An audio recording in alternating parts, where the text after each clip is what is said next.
Welcome to Dyer Consequences. I'm Claire Dyer, and this is Unprecedented TV, the home of real free speech. Here, nothing is censored, nothing is off limit, and every voice matters. This is the platform for those who've been silenced, ignored, or shut out. If they don't want you to hear it, you will hear it here. Today, we're going to be joined by somebody who is not afraid to speak his mind or step in front of the camera. He helped lead a vocal campaign against the expansion of the ultra-low emission zone, ULEZ, stood as an independent candidate in last year's local elections, and he's built a strong social media following by exposing one of the biggest gripes among drivers, endless roadworks where no actual work is being done. But his activism doesn't stop here at street level or screen level. Behind the scenes, he's also helping people challenge fines and penalty charge notices, PCNs, offering support to those who feel that they have been unfairly targeted. Oh, and he's not camera shy at all. He even took on the challenge of TV game show 99 to Beat. Whether you agree with him or not, his work is sparking conversations, getting attention, and pushing back against what he sees as everyday injustices on the road. So I would like to welcome to the show today, Kingsley Hamilton. Hi. Hi, how are you? Yeah, fantastic. Really looking forward to your wonderful show. Well, you are a little bit of a jack of all trades, aren't you, Kingsley? My mum always said to me, don't ever walk past the kindness. If I see something that needs doing, I tend to think, well, I could call someone who could do it, or I could just do it myself. So and you tend to do. Yeah, and you tend to do that, and you've kind of really got yourself quite involved in a lot of things, haven't you? I mean, I wouldn't even know what to call you. Campaigner, activist, I don't know, rising social media star. I mean, you're kind of a bit of everything, aren't you? I mean, how did it actually really start for you?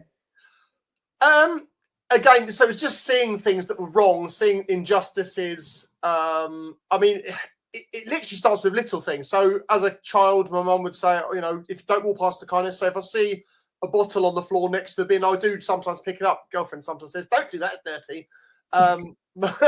Trolley in the river, simple fix. You can phone the council and get them to do it. Or you could just get it out yourself and take it to the supermarket. And I've done that a few times. Did I see once that you recovered, was it a motorbike that had been stolen and took it to the police station and got told off? I did get told off for that, yes. So I took David Lammy's advice, and I used public transport. Well, I used a bus, I should say. I brought one of my buses to the side of the river. We managed to get this motorcycle out. Now, it was very hard for me to do because my left hand doesn't work. It's basically paralysed and completely useless. So I really, really, really struggled doing this. Managed to get this motorbike out of the river, took it on the back of the bus, took it to Sutton Police Station. It was clearly stolen. Anyway, when I got to Sutton Police Station, the officer said, we can't take this. You're just fly tipping here. And I said, it's clearly stolen. How do you know it's stolen? Well, it's obviously stolen, isn't it? Nobody just dumps their own motorcycle. Well, you don't know it's stolen. You can't just presume things that you find at the side of the road are stolen. You can't do that. That's fly tipping. I said, well, how about you check the chassis number and see if it's stolen before you start threatening me with prosecuting me for basically doing your job for you. Anyway, turns out, guess what? It was stolen. Well, that's just absolutely madness that you actually try and do a good deed and return to a police station a stolen motorbike, and they're threatening about prosecuting you. Madness. Yeah, because I didn't know it was stolen. How could I possibly know whether it was or wasn't stolen? I said, well, and they said, well, if it turns out it's not stolen, you're going to have to take it back to where you found it. I thought, you're going to tell me to dump it back in the river? You're actually joking. How many of them have you taken back to the supermarket? Probably at least 20. I've filmed a couple of them. See, for me, it's two kindnesses in a row. So one, our rivers are being polluted, and these just look horrible. And of course, it's three kindnesses. The council would have to come to the site, do a risk assessment, get a works order, blah blah blah, get the trolley out of the river. It would cost the taxpayer thousands of pounds worth of money. It would also cost the supermarket money because they've lost their trolley. Now, getting it out straight away, taking it back to the supermarket means it can be cleaned. It doesn't end up rusty like that. And it can be put back into service. The council hasn't wasted taxpayers' money, and the river is cleaned up very quickly. I wonder how you ever managed to get through a day or even a working day, because you're always stopping to lend a hand, aren't you? You know what, though? I don't think I'm spending that much time doing it. I think, you know, there are some times where I think I'm in a rush. I really, really haven't got time for this. But then my mind says, you have to. You just have to. You can't walk past it. My mum's not with me anymore. She's up in the Grand Hotel above. And I always feel like she's watching me, and it feels like I know she'd be like, Kingsley, come on, you could do that. And someone else once said to me, if you could, you should. So I do. So when did you actually really start getting into sort of campaigning? Because you've run in a few elections as well, haven't you? I would call myself, dare I say it, I would call myself a lefty. Really? Yeah. Now let me explain that before you jump down my throat. So I believe that our national utilities should be nationalised. I believe that our electricity companies, our gas, water, and everything else should be nationalised. Railways, we should own them, like many other countries in the world. And that puts me in the left bracket. However, I'm also very patriotic, which would say, oh, you're a righty. And I felt politically homeless with Labour because they came to power after Margaret Thatcher sold off all of our golden geese, if you like. Mm. But they didn't undo it. They started doing it even more. So Tony Blair started privatising our NHS. I thought, come on, man, what the hell is wrong with you? Anyway, I felt politically homeless with the Labour Party because if you said anything to criticise certain wrongdoings that were going on in the country, you'd get called gammon or racist or anything, just derogatory terms. I thought people like labels. Yeah, like absolutely. labels. And that was my problem. It's like, stop pigeonholing people. Oh, you must be far right because you believe this, or you must be far left if you believe that. No, I'm not far right or far left. I take a common sense approach to things. And I see that our future could have been so much different if our energy firms weren't privatised. All the money that's gone to shareholders and dividends could have paid for the expensive wind turbines and everything else. But then we would have owned these wind turbines and solar panels, not some fat cat who's making millions out of us. Now, that would have done one thing. It would have sent our bills down because sun energy is free. The sun doesn't cost anything. But so-called green energy is so bloody expensive. Why? Because it's owned by rich fat cats who've screwed us left, right, and centre. And the governments, both of them, the red Tories and the blue Tories, I'm sorry, I'm going to call them that because they might as well be the same party, have just sold all of our golden geese and done absolutely nothing to fix it. And now, of course, we're all blaming immigrants instead of blaming the government who've caused this situation in the first place. Immigrants, they come here because we're basically giving them our money, if you like. The person to blame is the person giving our money away. So when they say, let's smash the gangs, I agree, let's smash the gangs. But the gangs are in the Houses of Parliament and they do need to be smashed. Do you not think they're doing it deliberately as well? I think they're absolutely doing it deliberately. I think they're absolutely doing it deliberately. And especially when you find out that our housing minister, who is the one person who's supposed to be the saviour of all the people who can't afford to buy their home, the person who's supposed to be the saviour of the people who can't afford to pay their rent, is not only a multi-property landlord herself, she actually kicks her own tenants out of the house to put the rent up. They haven't broken any rules. And then they all seem to be breaking a lot of rules, don't they? Well, they break the rules that they are there, but they also don't change the rules that allow them to abuse the system. I mean, what really drove me into politics was the expenses scandal. That's what I was going to ask you. So what actually drove you to want to try and get into politics? The expenses scandal and the fact that half of them are still in power to this day. I forget her name now. I remember her saying, I haven't broken any rules. Harriet Harman, there you go. Sorry, Harriet Harman. I haven't forgotten what you did. You are whipping you can say you haven't broken any rules, but you know you're mugging us off. Oh, we'll pay it back. Doesn't matter. You know damn well you are mugging the public off by claiming expenses that we would never be able to claim from our employers. You were literally mugging us off, and they were all milking the system, and that's why they are so eager to give our money away. You know, I see that the immigrants who are coming here, they are human beings. Of course they are, and of course people who are genuinely seeking asylum should be granted that.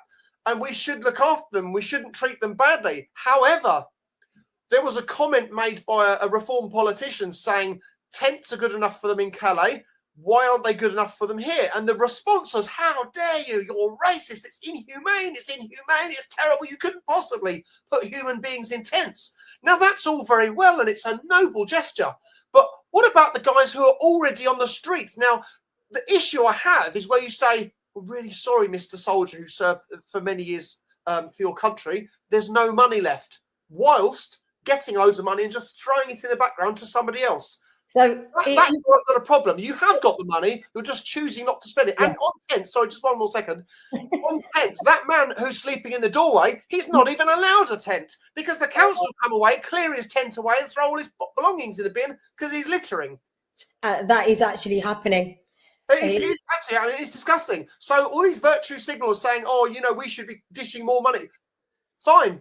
Give them all the money in the whole world to all the immigrants. Fine, do that, but sort out the people who need to be sorted out first. But don't you dare say to them, sorry, there's no money left, or sorry, you can't be helped because you're a working age man. Sorry, we can't help you. If you can't help them, fine, we can't help them either. Let's have a level playing field. That's all I'm saying. All I want is fairness and justice. I'm not racist. I'm not anti this or anti that. I'm not anti-human or anything else. Just want a level playing field that's fair. We pay into a system where we expect the system to be there for us. So it's really clear that you feel very, very strongly about this.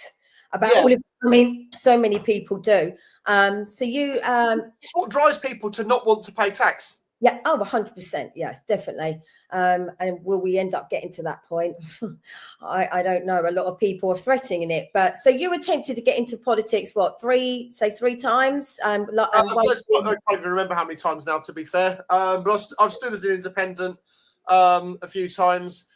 And you did last year as well, didn't you? Just for the pure reason that all we had was the red Tories and the blue Tories, and there was nothing else. And so last year in the general election, you stood as an independent for what council was it again? Sutton it was Sutton and Cheam. Sutton and Cheam. I would have stood in Carshalton and Wallington, but the only reason I didn't was because I liked my local MP, which was Elliot Colburn, and I didn't want to be the reason he was pushed out. He was a Conservative MP. He was a very, very good MP. I would have been stronger in Carshalton and Wallington because I'm more well known there, and I had already previously leafleted half of Carshalton and Wallington when I stood as a councillor candidate in Rythe. So that's what I was going to say. Where do you think it's kind of gone wrong? Because a lot of people know you. You are quite appealing. You've got a lot to say. You've got a lot to say. You clearly care. Where do you think it's gone wrong? Where, in terms of, you know, being able to be a councillor, or? I think where it's gone wrong has been the way that the red Tories and the blue Tories have literally got this sewn up. So, I mean, in my home area in Carshalton and Wallington, the leaflets that come through the door is Labour can't win here. Vote Lib Dem. It's going to be between Lib Dems and Conservatives, and people buy into that. So Labour never get a look in. And it's always been Lib Dem, Conservative, Lib Dem, Conservative. And in various other areas, it's the same thing. Oh, Conservatives can't win here. It's either going to be Lib Dems or Labour. So it's a fight between the two. And they play this, don't vote for Reform because Reform can't win. It's either going to be Labour. If you vote for Reform, you're going to get Labour. What's happened now, though, that didn't happen when I stood. When I stood, it was Labour or Conservative. That was it. And it was neck and neck, across the board. People were just doing the big three. That was it. Reform weren't really getting a look in. Then we had the cancelled local elections, but some of the local elections still went ahead. And I think people were really angry about the fact that the government had been messing about with democracy. I think the reason they did that was because they knew Labour had recently come to power, but had very, very, very quickly lost popularity. Now, everybody remembered, well, we can't just go straight back to Conservatives because they basically trashed the place. Labour have come in and... would you say that this is the most hated man probably in the country right now? Yeah, because he came in under false pretences. He said all these wonderful things that he was going to do, gave people a little bit of hope, and, of course, hasn't done any of them and has rolled back on so many things. And, of course, broken promises. So, you know, or he's cut bills, fuel allowances for pensioners. You know, that was a real big smack in the face to pensioners, and many pensioners who probably thought, oh, I'm not going to vote Conservative because they're racist, had gone with Labour and then got a slap in the face from them. Then there was the farmers who were all told to back Labour because Labour is the farmers' party. And then, of course, they got told, well, you're going to lose your house when you're older because we're going to enforce inheritance tax on you. You know, so all these false promises, they started to come out. So when the local elections came, people were thinking, well, I'm not voting Labour. I'm not voting Conservative. And the Reform Party came out from nowhere to win loads of seats by a landslide. But that was only a small proportion of, of course, some of them were by-elections or whatever, but that was only a small proportion of the whole electorate. But it made them realise, you're in trouble. The big three, you're all in trouble. Reform are going to, and of course it woke everyone up, thought, well, if Reform can win these amount of seats for a small amount of elections, they could win a general election. People suddenly started joining Reform as members and thinking, do you know what? I'm going to put my 25 quid into this party because I believe in them, because they're actually saying the things that I want to hear. All the time we've been told Reform are a waste of space, Reform are a waste of space, they won't get anywhere, it's a waste of a vote. Now, it's seemingly not a waste of a vote because every single by-election that's happened, or almost all of the by-elections that's happened since, Reform seem to be cleaning the floor.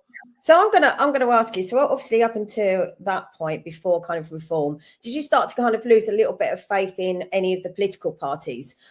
Because obviously, you kind of started to become known on social media through being involved in ULEZ. So what actually made you get involved in ULEZ? The fact that my clean car is not compliant. It was absolutely nonsense. It's so efficient. My non-compliant diesel car was non-compliant. We needed it to take our child to hospital. We couldn't get an exemption because Teddy, my son, he was disabled, but he wasn't disabled enough. He wasn't a high rate disability. We couldn't get the scrappage scheme because we bought this is what really annoyed me, was the dishonesty of the ULEZ scheme. Yeah. So, in fact, if you look at that sign, it doesn't say anything about payments at all. It just says ULEZ zones. That doesn't mean anything. And the ironic thing is, it's been proven that those signs are actually unlawful and illegal. Well, yeah, absolutely. I'll get onto that in a second. So, but the main thing was, I saw so many flaws with ULEZ. And the fact that motorcycles weren't automatically exempt was a big red herring for me. Yeah. But I could see that this was a money-making scheme. And the real problem with ULEZ was it was vehicle age-based rather than emissions-based. Now, if it's a low emissions zone, it should be based on the emissions of your car. So my girlfriend's car, for example, it's got a £30 tax bracket. And the reason it's £30 is because it's so fuel efficient and its emissions are so low. But because it's old, it's not compliant. But you've got a brand new gas car, a 5-litre Range Rover, happy days. That's perfectly all right. This is the thing. Of it. This is the thing with ULEZ, and I think that's why so many people have kind of woken up to the lies and the tax scam that is being inflicted on us. Because there are so many things about ULEZ that just make no sense. You know, you didn't even need to know the science or the data or the facts. Just pure common sense tells you that if you have a vehicle, as you just said, that's in the £35 tax bracket because it's got low emissions and that's not compliant, yet a 5-litre engine is, how does that even figure? It just doesn't. Well, see, when I was having arguments with people about ULEZ, and I pointed that out, they said, oh, it's not about the emissions, though. It's about the particulates. I was like, excuse me a second. It's not called the low particulate zone. It's called the low emissions zone. So it should be based on emissions. Otherwise, it's a lie. So that's why I started making signs that said ultra low emission zone. Right. And of course, the person that obviously implemented this or pushed it through, it was originally under the Conservatives. Now there's a difference on this. So this is another argument I've had with people as well. So, it's Grant Shapps' idea. It was the Conservatives. Let's go back to basics, okay? The original ultra low emission zone that was planned was only for central London in the congestion charge zone. It also had a 90% residence discount. Now, the reason that's important is because of the way it affects people's habits. So you've got a 90% discount. So instead of paying £12.50, you're going to pay £1.25 to use your car in central London. Well, that's not gonna force you to sell your car. No. That's gonna make you use your car less. Like the carrier bag charge. Oh, do you know what? I don't really want to pay for a carrier bag, so I just won't have one. Whereas previously we were careless. Yeah, I'll have 6 carrier bags. I don't care. I'm going to throw them away. So the £1.25 charge made people use their cars less, but crucially, they kept them. And that's why it reduced pollution, because there was an alternative option. Now you've got middle ULEZ expansion. Again, they've got a 90% discount. Those people are still not going to sell their cars because it's not worth it. So it's only £1.25. Do you know what? I'll walk to the shops today, and when I go to the shops, go further away tomorrow, I'll pay the £1.25. It wasn't such a bitter pill to swallow. Now you've got outer London that's in ULEZ, and there's no discount. Guess what's going to happen? Everybody's going to want to sell their cars, but you're going to sell your car to somebody. Who are you going to sell it to? You're not going to sell it to somebody else within London because they don't want it. Yeah, that's the thing. People were having to sell their cars up north, weren't they? And right. But this is the thing. So you're going to sell your car to somebody who lives outside the ULEZ in a rural area. So you've got a 10-minute walk to the school. That's fine. You can walk to school. You've got a 5-minute walk to the supermarket. You can do that. Or your short bus ride. You can go to the train station because it's not too far away. You can walk or take the bus there. But you've now sold that car that you would use to go to do those short trips to somebody who lives in the countryside. Now, the person who lives in the countryside doesn't live 5 minutes away from the train station, schools, and everything else. They live 5-10 miles away. So they're not only going to carry on using that polluting car, they're going to use it even more than you were using it. So there's even more pollution than if you'd have kept the car. So that's why the 90% discount was very important. Because had we had a 90% discount, we would have just used the car less. And in that instance, ULEZ would have worked. But it doesn't, because that polluting car that's been sold is now sold to another user who's doing even higher mileage. And guess what, Mr. Sadiq Khan? The wind blows. To be honest, I would argue like your backside. To be fair, I would argue the fact that the people who live in places like where I live, literally right on the boundary, who are in the countryside, we're never going to use their cars less, even with a 90% discount, because we don't have the public transport infrastructure to start with. And we're surrounded by country lanes and, the countryside and fields. So, you would sell the car to somebody who's going to pollute even more out of London. And so, you'd buy a compliant car, which in the cost of living crisis, and that was the other thing. We asked for Sadiq Khan to delay this, to give people a chance to get compliant vehicles. And that's what he wouldn't listen to. No, I'm doing it. And it was rushed through within 9 months. And of course, what happened was people sold their cars, and the price of second-hand non-compliant cars went down the toilet. The price of compliant cars, even ratty old bangers that were smoking like hell, went through the roof. And in fact, I ended up buying a compliant car that I ended up having to buy a new engine for it because it was so knackered and it was smoking like hell. I did a video on it. That it was so bad, it was worse than the non-compliant car. It's absolute nonsense. I was going to say, talking of videos, you pretty much video everything you do, don't you? I do have videos. So not only did you, co-lead the ULEZ campaign in your 1964 bus. Yep. Transporting everybody to all the demos, and that gained quite a bit of attention. You've carried on and you've moved on to really, actually, generally what you've always done. Everywhere you go, and there's your bus. Yeah. We've stopped the ULEZ on it. It's very eye-catching. I mean, you can't miss that bus, can you? And you take I mean, you have a few stories about that bus, don't you? With parking tickets, I believe. Yes, actually, I just recently had an email back from the adjudicator. So basically, I parked in a bus stop about a year ago. I stopped in a bus stop for a short time. It's a bus, isn't it? It's actually a bus stand. I parked in a bus stand for a short period of time, and I got a parking ticket. And I was like, what the hell? It says no stopping except buses. It's a bus. It's a bus stand. It's not even a bus stop. It's a bus stand. Okay, so it's actually meant for sort of waiting there for the response I got from Brighton Council was, no, it's a bus stop. It's for service buses. Well, actually, no service buses stop there at all. So that's a complete load of rubbish. I argued it. I took it all to. I took it all the way to tribunal. it went back and forth because actually I missed one of the letters that they sent me back. So I didn't get the initial response to reject it, so it went higher, and then I ended up having to do a statutory declaration, and then go back to stage one.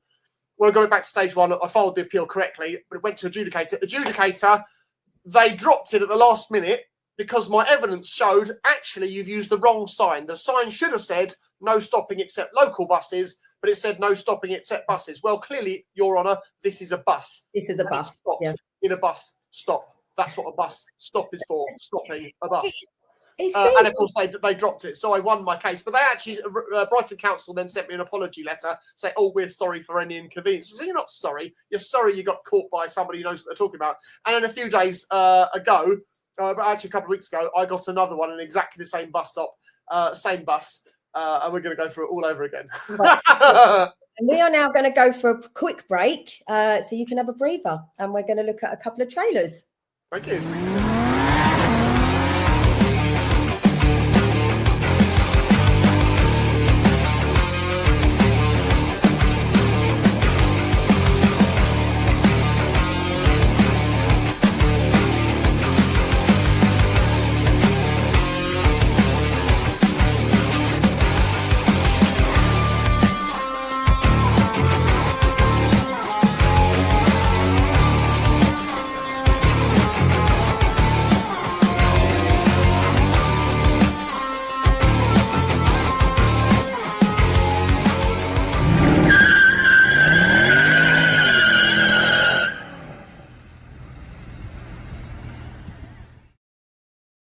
Welcome back.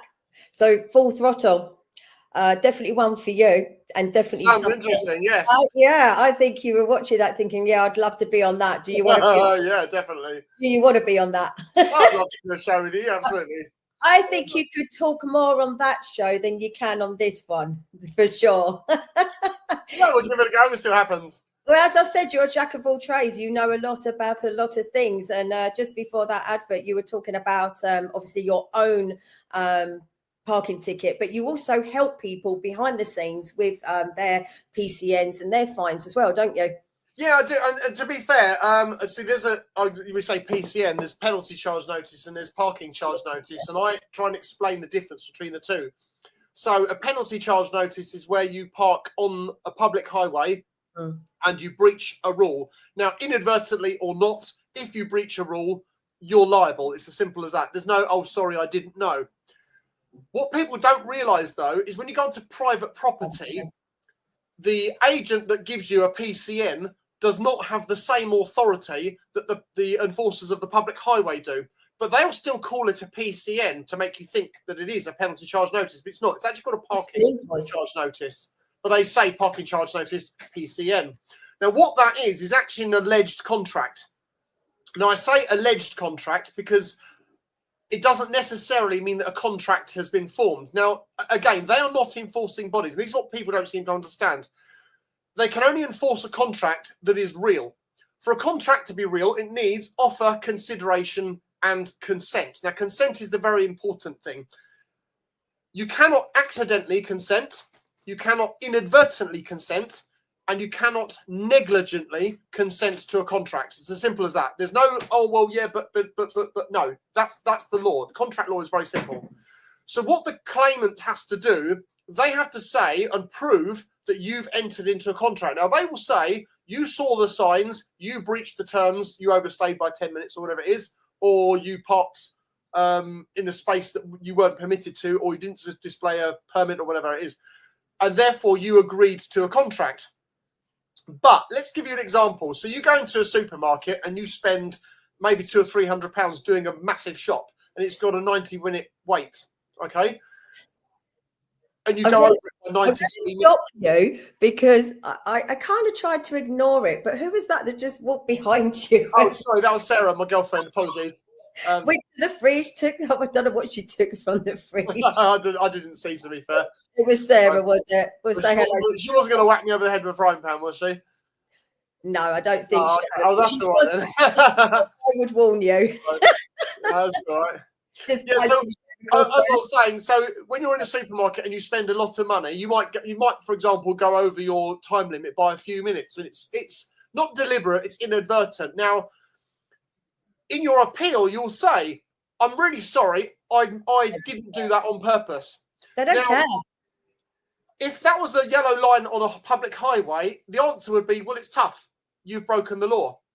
On private land, it's not tough because you haven't broken the law. And because you haven't done it deliberately, you haven't entered into a contract. But you still need to tell them that you haven't entered into a contract in order for the contract to be cancelled. But you need to do that in writing.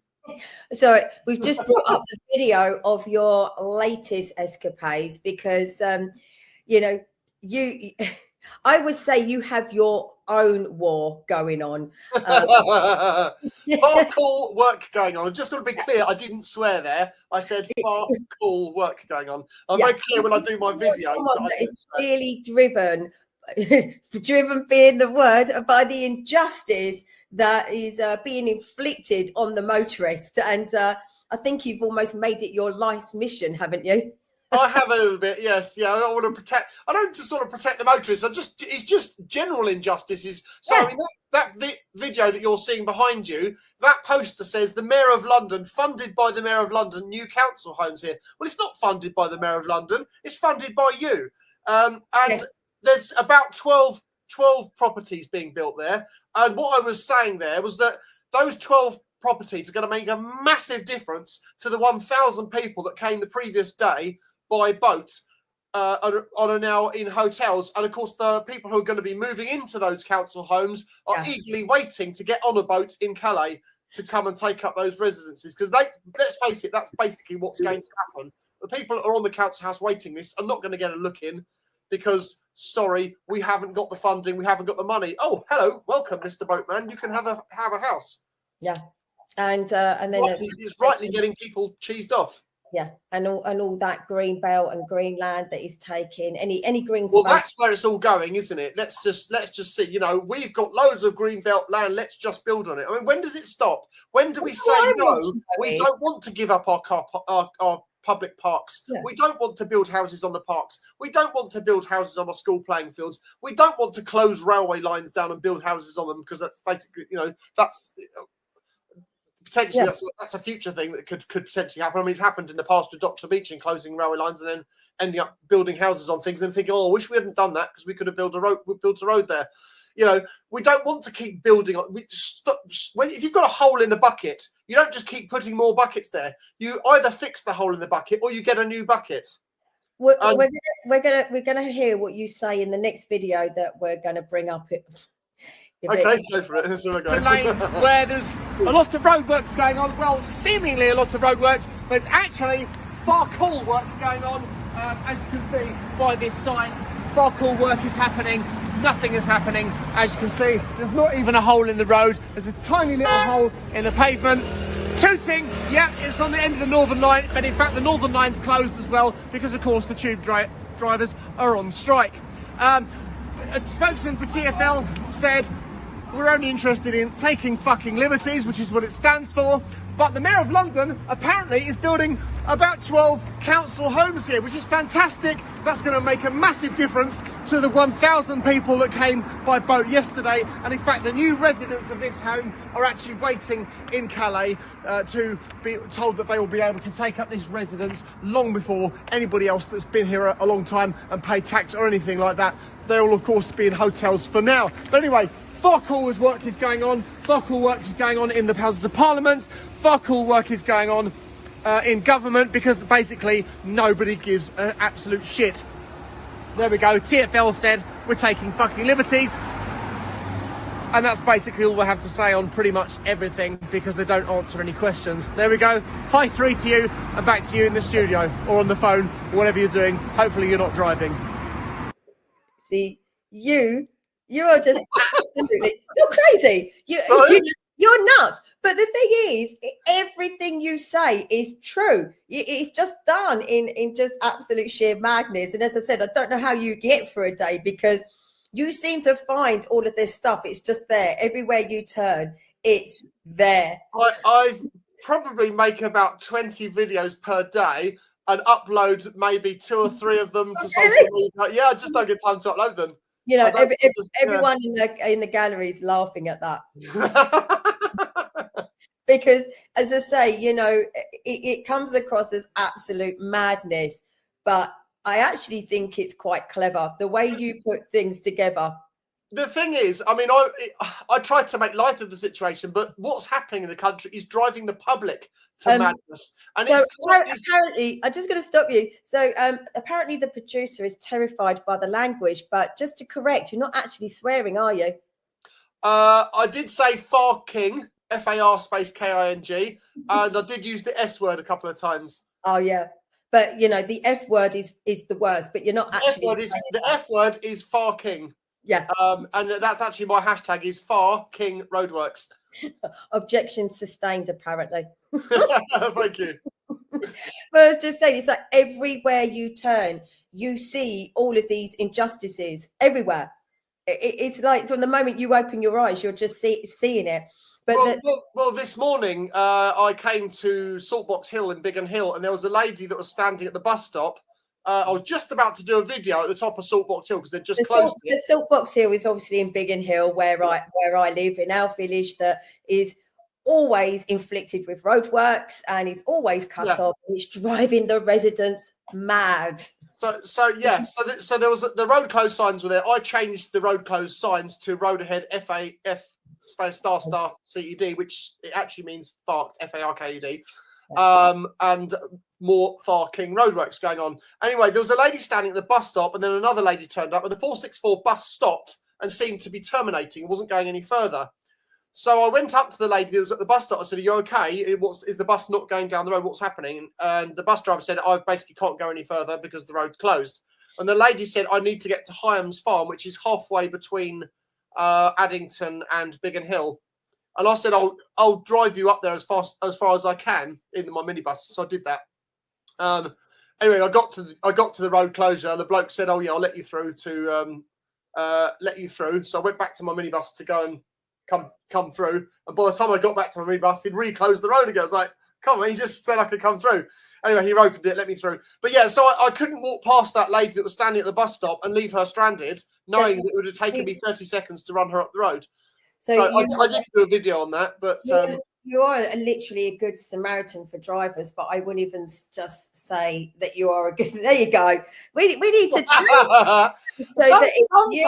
Sometimes I see people miss the bus, and I say, "Hey, do you want a lift?" And I'll put you on the bus. Listen, I know. I mean, you have so many stories. I mean, to be honest, you help where I live out a lot. You cleared a whole traffic jam the other morning in the pouring rain. You've been known to stop up the lane, and broken branches have been in the road, and you're pulling them and getting them out the way so the road is clear. It's endless what you do, isn't it? I do have a little bit of a selfish edge to that. When I see the branch sticking out in the middle of the road, I don't want to have it smash my vehicle up. I also think I don't want it to smash other people's. I mean, I suppose I could just drive around it and leave it and say it's somebody else's problem. But then I think about what's the alternative? I leave it. It's going to smash people's windscreens. It's going to mean that somebody calls out the council. Guess what the council are going to do? They're going to come do a site visit. Tell us about this. Put the roadworks out. Kingsley, tell us about the coffin. The coffin, democracy, right? Okay, so that was abandoned in 2016 or 18, I think. At a democracy, it was the High Court. It was where we'd lost the case about leaving the EU or something. I can't remember exactly. It was the Supreme Court ruled. Oh, that was it. The Supreme Court ruled that Parliament had to decide how we had Brexit, even though when we had the Brexit vote, we were told in no uncertain terms, if you vote Brexit, you're getting no deal. You're getting no free trade in Europe. You're going to get none of these benefits. So you better vote Remain. Then everybody said, well, we don't want any of those things. We want full Brexit. So Brexit was won. As soon as they politicians realised that the public had spoken, they were like, oh, okay, well, we need to sort out a deal. Well, hold on a minute. You said if we vote for Brexit, we don't get a deal. We don't want a deal. Oh, no. We need to go back to Parliament and discuss the deal. How we're going to do Brexit. I'm like, well, which one is it? That's not fair. You said we weren't going to get a deal. We were going to get a clean break. And they kept calling it crashing out of the window of the EU. I mean, you don't crash out of a building. You just go out the door. You know, it's not. Why do we need to crash out? We don't need to crash out. We need to just take our stuff and go. So anyway, so there was a big demonstration outside the Houses of Parliament and outside the Supreme Court, and some people had carried that coffin of democracy, and they abandoned it basically. And I picked it up, and they said, "Oh, we can't carry it because there was 4 of them." I was like, "You can just put it in your shoulder. It's cardboard." It is actually a real coffin, and I've brought it to every single protest that I've been to. I've still got it. It's in the back of my van. And I've actually kidnapped it before. It does need a little bit of TLC. I think didn't somebody say they wanted to pay $6,000 to buy it or something? I think. I have no idea. Did they really? I think they did. Yeah, I think there was someone said about selling it. And then someone offered $6,000. I stole it, Kingsley. I kidnapped it. I kidnapped it and held it. You did use it for a few of your things. That's fine, you know. So it stands out. It sends a very good message all by itself, doesn't it? Democracy is dead. Well, that was the point. And initially, one of the headlines was saying, "Oh, he's saying death to democracy." One of these, I would say lefty. I'm going to say wrongy because I consider myself a lefty. I was going to say that was my question about left and right. I'll go back to that in a minute. I wasn't saying death to democracy. We're mourning democracy. We want democracy. You've killed democracy. Sadiq Khan killed democracy by ignoring the consultation that took place for ULEZ. And there was a massive rejection. And he said, "You know what? I'm doing it anyway." And then what was really the gutting thing was to find out that he bought the cameras before he even did the consultation. Yeah. And I think, as I was just saying, I think the coffin needs a revival and needs to start coming out more, because not only is democracy in mourning and dying, freedom of speech is also dying, isn't it? Oh yeah, of course. You're not allowed to say this. You're not allowed to say that. Well, I don't. Although you don't do too bad, though, do you? I'm okay. Yeah. If I think that, I'm gonna say that. As Eminem would say. I think you get away with a lot, because with all the things you do, you were saying that you're pretty selfish when it comes to, obviously, you don't want your car or your vehicle scratched by the tree branches, so you move them out the way. But also, it makes a very good video, doesn't it? I do make video. I do video. I mean, the thing is, my reason for doing a video is it encourages other people to do it. There's a lot of people say, "Oh, why don't you just do it in private?" I'm like, well, that doesn't encourage anybody else, does it? Yeah. You know, I say if you're doing something good, you should show everybody. You should absolutely video it. You should absolutely show everybody, because it will make other people copy you. Yeah. I don't want loads of people going, "Well done, Kingsley." I want loads of people going, "Hey, Kingsley, I'm doing it too." Yeah. Good.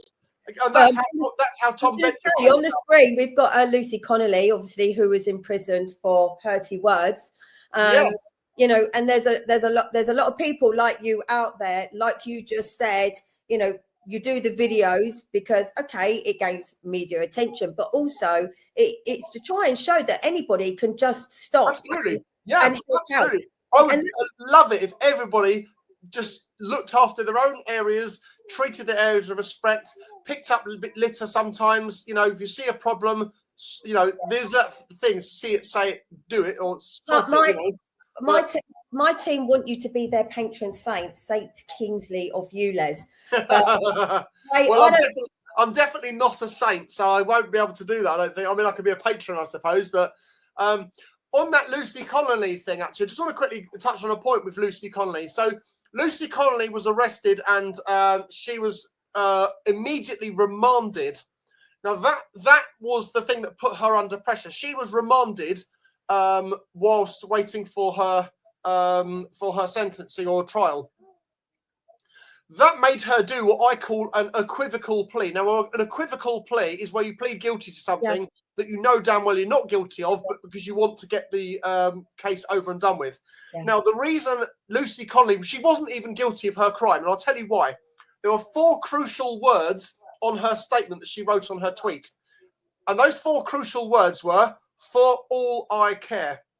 She didn't say, "I want you to burn down the hotels." She didn't say, "I want the MPs to burn in the hotels." She didn't say, "I want people to burn down hotels with asylum seekers in it." She said, the hotels can burn down with the asylum seekers in it and the politicians, for all I care. Now, those four words are crucial because it means she wasn't telling anybody to do anything. Now, if she wasn't telling anybody to do anything, she wasn't inciting racial hatred. She was just saying, I'm frustrated.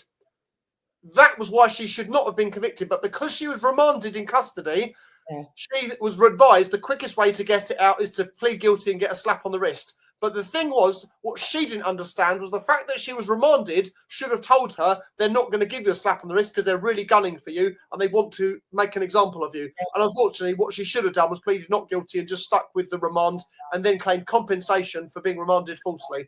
I think she was given bad advice, but then 100% she was given bad advice. I feel very, very sorry for her. But I made a special announcement for her, which I haven't sent to you, unfortunately.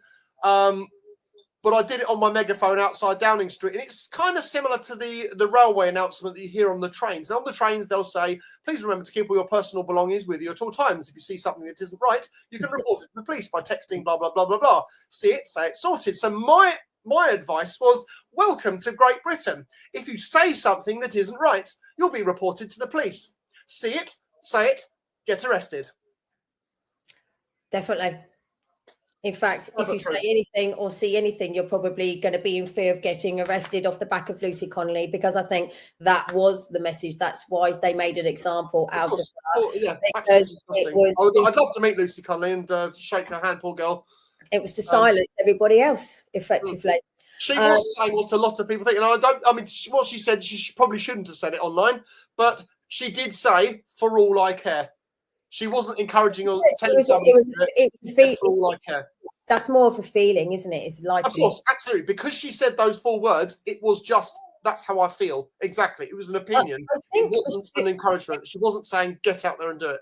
I think however, the MP or councillor, is it Ricky? I forget what his name is now. Forgettable man, anyway.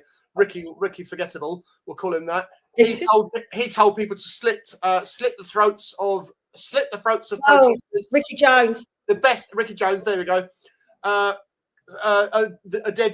Best Tory MP is a dead Tory MP or something like that. Words to that effect. I don't want to. He said they should all have their throats slit. But there is the argument as well that should Eva have been arrested and imprisoned. Everyone was. Well, he should have been because Lucy Connolly was. That's why, because otherwise we've got a 2-tier thing. Yeah, he was actually encouraging and inciting hatred and violence. That's the difference. He was encouraging and inciting it. That's the difference. Lucy Connolly was not inciting or encouraging violence. She was just telling how she felt. She didn't say, I feel like they should. He said they need to have their. Yeah, they need to have their. That was the thing. A lot of people were calling. This is where it kind of flipped a little bit on some of the public, because a lot of people were saying he should be in prison, and people were saying, but obviously, why should he be in prison? Because it's freedom of speech. But the issue was that if Lucy Connolly went to prison for what she said, that 100% he should have gone to prison for what he said. So what it showed, and to be honest, what we're being shown all the time is that we definitely free speech.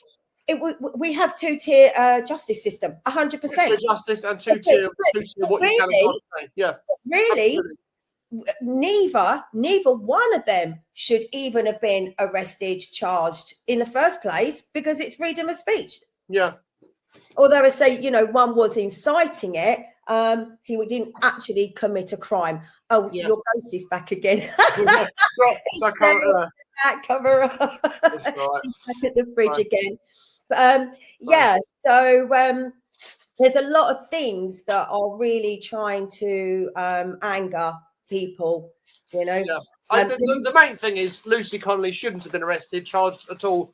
And it was just a complete waste of taxpayers' money, because she wouldn't have done it again. All she needed was a knock on the door from the police saying, do us a favour, take that post down, otherwise you're going to be in trouble. And I'm sure the thing is, she'd already done it anyway. She took it down within half an hour, apparently. Well, that's the thing as well.